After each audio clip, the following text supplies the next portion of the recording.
Karshi is a satellite town in the nation's capital, 25 minutes away from the city center. The rain started lightly. But we are led by the Santalin Karshi, one of the high chiefs of the Karshi district, to the site of the accident.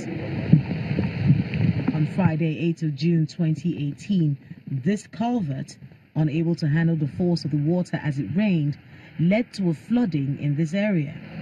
The Sienna was struck at this very spot.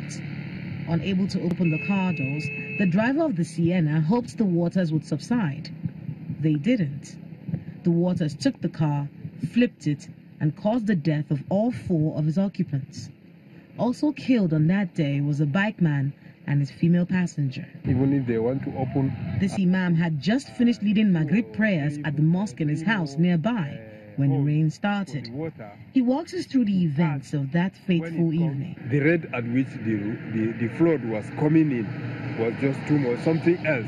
We have not noticed it before. Since I parked into the house, I have never noticed this type of flood. As the husband of 3 wives and father to 24 children, the imam worries every time it rains. So I climbed the ladder up.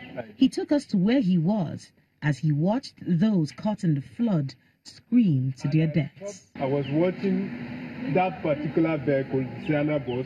The gentleman was inside trying to call for help. He was shouting, help, help, help, trying to make some phone calls. Unfortunately, nobody could answer him.